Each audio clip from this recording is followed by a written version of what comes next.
예, 안녕하세요. 백두산 금융연구소의 백두산입니다. 9월 26일 목요일 이슈와 시황 살펴보도록 하겠습니다. 우선은 미국장 먼저 얘기를 하고 넘어가자면 어제 일단 드디어 반등이 나왔습니다. 어, 어제 양봉이 올라왔다고 해서 이게 이제 낙폭과대로 인한 반등인지 아니면은 추세 전환이 될지는, 그러니까 조정의 끝이고 다시 올라갈지는 이제 오늘 저녁에 확인을 해야 됩니다. 어제 양봉이 나오긴 나왔지만은 솔직히 여기서 아직 5일선 위에 올라가 있는 것도 아니고요. 오늘 저녁에 다시 한번 쫄딱 미끄러지면은 그냥 뭐 그대로 조정 지속이 되는 겁니다. 그래서 오늘 저녁에 제가 봤을 때 미국장 건전한 거는 장중에 살짝 더 흘러내리면서 어제 나온 저점 부분, 어제의 저점 부분을 다시 한번 테스트해서 지지력 확인하고, 지지력 확인이 돼서 양봉으로 이제 딱 잘 올라와서 마감해 주면은 그러면 이제 조정 끝난 것 같습니다. 이렇게 얘기를 드릴 수가 있을 것 같아요. 네, 아직까지는 뭐 어제 뭐 좀 올라서 마감하긴 했지만은 이거 양봉 하나 가지고 이거 양봉 하나 가지고 뭐 이제 조정이 끝났다라고 얘기를 하기는 조금 이른 감이 있습니다. 뭐 어제 안 그래도 이 장 초반에 좀 굉장히 많이 미끌어내려서 좀 약간 좀 걱정이 되긴 됐지만은 뭐 그럼에도 불구하고 금방 이렇게 아래꼬리 달고 쭉 올라오더라고요. 그래서 어제 미국장은 사실상 장 초반에 살짝 흔들리고 나머지는 그냥 쭉 올랐다 이렇게 생각하시면 되겠습니다. 뭐 요즘 흐름이 그렇죠. 그 주식이 오르면 어떻게 돼요? 주식이 오르면 이거 금입니다. 이거 금. 주식이 오르면 금은 떨어지고요. 그리고 뭐예요? 채권 떨어지고요. 그리고 저기 멀리 보시면 은 떨어집니다. 여러분들 이런 순환매 관계 이거 알고 계시면 좀 유용합니다. 이 몇몇 자산군들이 이렇게 같이 움직이는 게 있어요. 그리고 그 어제의 좀 특이한 점은 이제 이거 유로화인데요. 유로화하고 달러화, 그죠? 환율 쪽이 조금 어제 변동성이 컸는데, 유로화 같은 경우는 뭐 0.7% 빠졌고요. 그러니까 반대쪽으로 얘기를 하면은 달러 같은 경우는 굉장히 많이 올랐다고 생각하시면 되겠습니다. 달러 인덱스 차트 보면서 얘기합시다. 이거는 지금 위안화가 먼저 나오게 돼 있는데 하여튼 위안화는 뭐 말고 달러 얘기하니까 달러가 이렇게 되면 안 되거든요. 0.7%나 어제 급등을 했습니다. 이렇게 된 거는 제가 봤을 때는 어제 그 브렉시트 관련된 이슈가 터져 나와서 그런 것 같아요. 사실 뭐 어제 터져 나온 뉴스인지 어쩐지 저도 구체적으로는 이게 잘 뭐 찾아보지 않아서 잘 모르겠지만은 대략적으로 이 나와 있는 이 언론사 기사들을 몇 개를 살펴보면은 제가 봤을 때는 이것 때문에 요즘 유로화가 약세가 나오는 게 아닌가 싶습니다. 그 존슨 총리 아저씨 아시죠? 영국에 있는 그 약간 그 인상도 트럼프상이에요. 머리카락도 부시시한 게 머리 스타일도.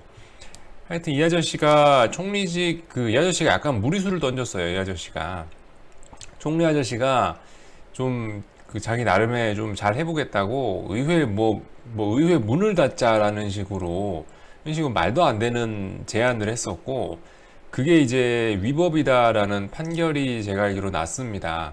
영국 하여튼 뭐 영국 법원인가 어디서 야 의회 문 닫는 건 말도 안 되는 소리다. 그 다시 의회 문 열어라 이런 얘기가 나오면서 이 존슨 아저씨의 그 자리 자체가 굉장히 위태로워지고 있습니다. 그래서 일단 이런 뉴스가 나왔죠. 총리직 쫓겨날 판이다. 이런 뉴스가 나오면서 어제 유로화가 많이 빠진 것이 아닌가 생각됩니다. 뭐 솔직히 좀 약간 좀 그 과정인 것 같아요. 그러니까 지금 주식도 그렇고요.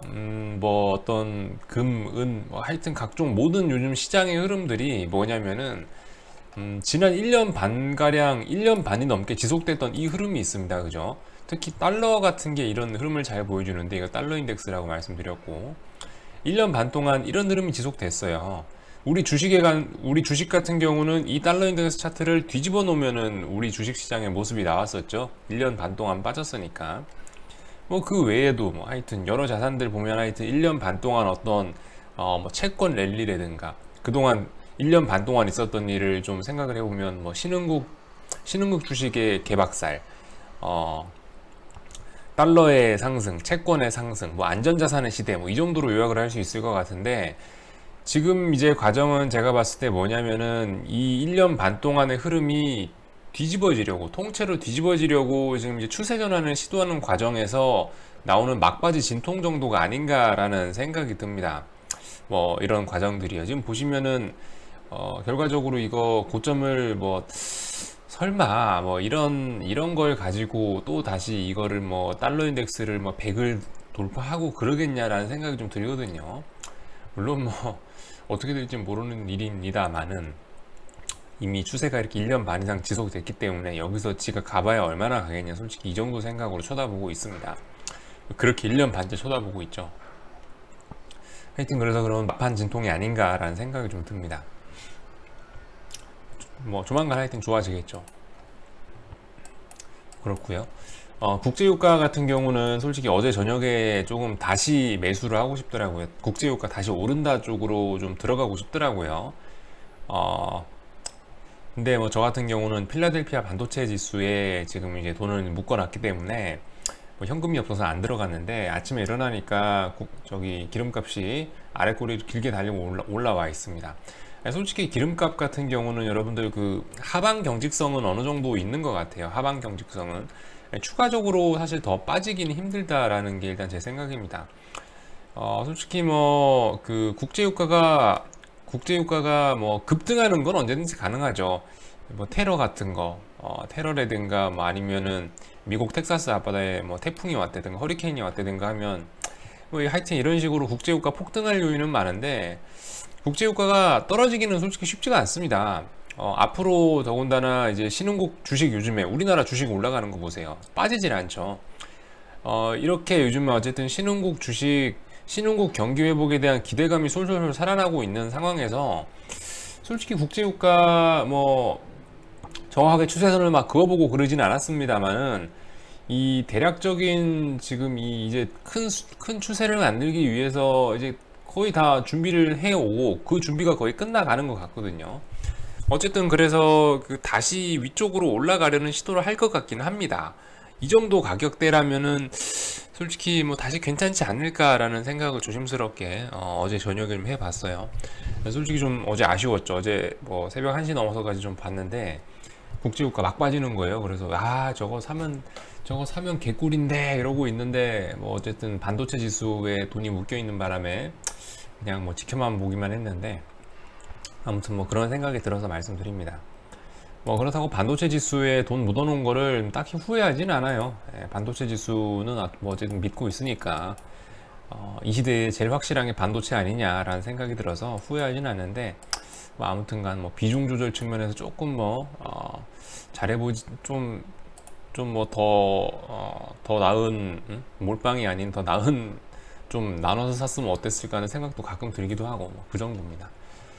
아무튼 한국장 얘기를 이제 조금 해보자면요. 오늘 미국장 얘기 많이 했네요.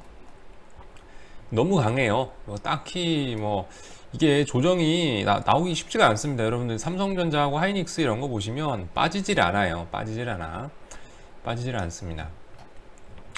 이렇게 하이닉스 어제 특히 장중에 2% 넘게 빠졌었는데 이런 거 쉽지가 않습니다. 하루 2% 빠지면 이런 건 하이닉스 같은 거 일단 사봐야 되는 거예요. 딱히 뭐 드릴 말씀이 없습니다. 예, 딱히 뭐 그냥 솔직히 별로 걱정도 안 되고요.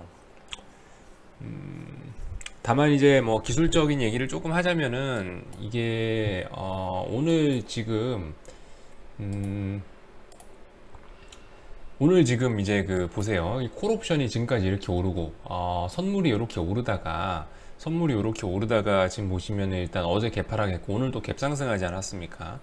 다만 이제 제가 봤을 때는 이게 좀 안정적으로 지수가 반등을 하려면요, 오늘 갭상승 좀 했기 때문에 이 오후 시간 돼서 다시 이 오늘 갭상승했던 부분 이거 갭 메꾸고 저점 테스트 하고 가야 됩니다.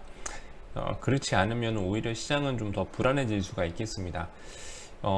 제가 방금 얘기한 거 미국장은 오늘 저녁에 저점을 테스트해야 된다, 그래야 안전하다라는 말씀을 드렸는데, 그게 한국장에서는 오늘입니다. 그게 오늘 갭 상승했고요. 이 아래 부분 콜옵션도 그렇고 뭐 선물도 그렇고 갭 상승했기 때문에 이 갭 부분을 다시 한번 확인하면서 어제의 저점 부분의 지지력을 확인을 할 필요가 있습니다. 야, 근데 콜옵션 엄청 올랐네요. 0.08인 놈이 3.4가 됐네. 야, 대박입니다. 그죠? 한 뭐, 몇 배인지 계산도 잘 안 되네요. 몇 배인지 계산도 안 돼. 84, 32. 40배 넘게 올랐네요. 84, 32, 83, 24. 한 42배? 그죠? 42배, 41배 이 정도 오른 것 같습니다. 저점 대비. 물론 이걸 다 먹을 수는 없겠지만은, 이걸 다 먹었다 그러면 이건 미래에서 타임머신 타고 온 사람이거나 아니면, 어떻게 우연적으로 사놓고 모르고 그냥 딴 일 하고 있었는데 이렇게 사놓은 거 까먹은 사람 이런 거 먹는 거죠. 아무튼 너무 무시무시합니다. 옵션이라는 시장은. 그래서 아무튼 뭐 그런 얘기, 좀 저점에 대한 테스트를 해야 될 것 같다라는 그런 생각이 좀 들고요. 이대로 그냥 올라도 되는데 그냥 오르면 이제 좀 뭐라고 할까, 그 나중에 뒤통수 후려맞을 수 있는 겁니다. 오늘 저점 테스트 하지 않으면요. 뭔 얘기를 해야 되나. 그리고 오늘 참 돼지열병 관련된 뉴스 또 하나 나왔죠. 돼지열병 오늘 속보가 아침에 뜬 건지 언제 떴는지 모르겠는데 하여튼 아침에 떴네요. 속보가 떠가지고 전국 돼지 일시 이동 중지 명령 48시간 연장됐다, 이런 뉴스가 나왔습니다. 야, 이거 마트 가가지고 이거 스팸이라도 쟁여놔야 되는 게 아닌가 모르겠습니다. 이거 이게 큰일 났어요. 반찬거리 떨어져서 이제. 야, 참 문제입니다. 그죠?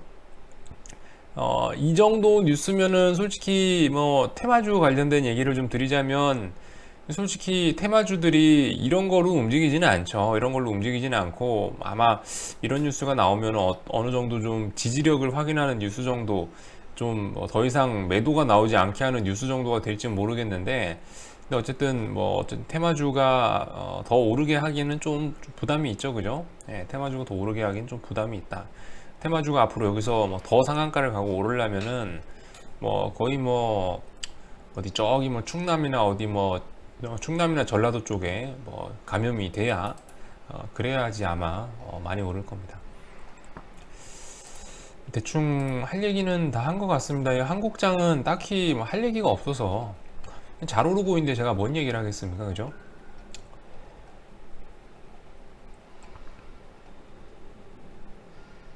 트럼프는 어제 저기 미중 무역 분쟁 합의가 생각보다 일찍 될 수 있다라는 얘기로 뭐 다우가 급반등했다는데 참고하시고, 뭐 그렇게 큰 의미 있는 뉴스는 아니고요. 뭐 아무튼 하이닉스 같은 경우는 요 며칠간 조정이 제법 괜찮았습니다. 예. 이 어떤 좀 과열 사인이 나와야, 뭐가 좀 과열됐다 싶어야 이게 뭐 매도를 하고 나가는데, 뭐 과열이 아니고 여러분들 지금 너무 이 차분하게 매물 소화해 가면서 너무 잘 오르고 있어서요, 뭐 팔 수가 없습니다. 계속 그냥 가는 거예요. 계속 가요. 이 흐름 계속 지속입니다. 제가 봤을 때 여기 가격대에서 지금 이 정도 이렇게 매물 소화하고 있으면 이거 가뿐하게 84,600원 정고점은 다음번에 올라간다면 돌파합니다. 제가 요날인가 매도를 걸어놨었죠. 9월 20일인가 제가 아마 한번 매도 걸어놨던 적이 있었을 거예요. 이때가 분위기가 되게 좋았어가지고 막 하이닉스가 막 오르더라고요. 그래서 이때는 장중에 잘하면은 재수 좋으면 84,000 얼마 찍겠구나 싶어서 84,200원에 매도 걸어놨는데, 이제는 그러시면 안 돼요. 이제는 84,200원에 매도 거는 게 아니고, 이제는 이거 전고점 돌파한다고 보시고 그냥 주구장창 들고 가시면 됩니다. 어설프게 전고점 부근에 매도 걸어놨다가 이제 자기 거 체결되고 휙 날아가는 하이닉스를 구경하실 수도 있으니까 좀 그런 점도 주의하시고요. 삼성전자 하이닉스 도저히 팔 이유가 없어요. 팔 이유도 없고 팔만한 포인트도 없었고 주구장창 그냥 들고 가는 겁니다. 여러분들 엉덩이는 무겁게, 엉덩이는 무겁게 강세장 마인드로 접근하시라. 강세장 마인드, 그러니까 어제 같은 때, 어제 하루 빠질 때 냅다 주워 먹는 거죠. 그죠? 그런 게 강세장 마인드예요. 뭔 얘기 하나 하려 그랬는데, 그거 하나 하고 마칠라 그랬는데,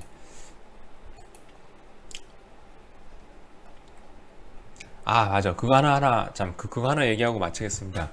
필라델피아 반도체 지수하고 우리나라 하이닉스하고 삼성전자, 제가 이제 지금 현재 두 개 다 갖고 있습니다. 필라델피아 반도체 지수 상방 추종하는 ETF, 미국 주식으로 미국 ETF로 들어갔고, 하이닉스는 뭐 하이닉스 저거 들고 있고요.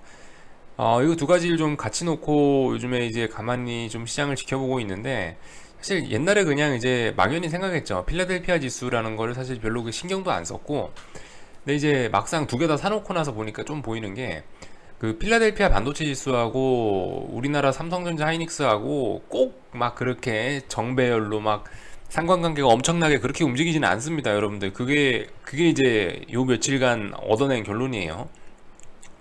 필라델피아 반도체 지수 오르면은, 그러니까 필라델피아 반도체 지수가 오르고 있으면은 우리나라 반도체가 좀 빠지지 않는 정도? 제가 봤을 때 그 정도인 것 같아요.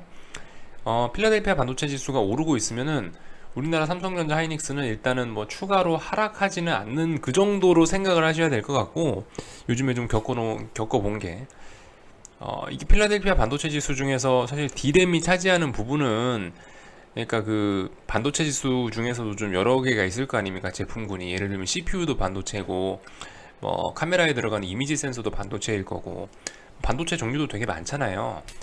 그런 것들이 있는데, 그 중에 이제 제가 봤을 때 필라델피아 반도체를 구성하는 그 중에 아주 일부가 D램인 것 같아요. 그래서 필라델피아 반도체 지수의 상승이 반드시 삼성전자 하이닉스의 상승을 불러오지는 않는다라는 게 이제 제가 좀 최근 동안 보고 느낀 좀 결론이라고 할 수가 있을 것 같고, 아무튼 뭐 오르면 오를수록 좋은 겁니다. 필라델피아 반도체 지수 오르면 오를수록 좋고, 필라델피아 반도체는 현재 전고점 돌파하려고 또 시도하고 있고요. 2000년도의 고점은 작년에 이미 돌파해가지고 이제 본격적인 좀 대세 상승, 큰 랠리를 앞두고 있는 그런 상황이라고 생각이 됩니다. 뭐 참고들 하시고요. 전 그래서 며칠 전에 하이닉스 쳐다보면서, 하이닉스가 여기 요 날짜에 반등 나오길래 9월 16일, 17일에 반등 나오길래 요 날 필라델피아 반도체 지수 들어갔는데, 필라델피아 반도체는 여기서 지금 꺾이고 있는 모습이 나오고 있고, 삼성전자 하이닉스는 여기서 오르고 있고요. 차이가 좀 있더라고요. 자, 아무튼 오늘도 얘기가 좀 길어졌습니다. 여기서 마치도록 하겠습니다.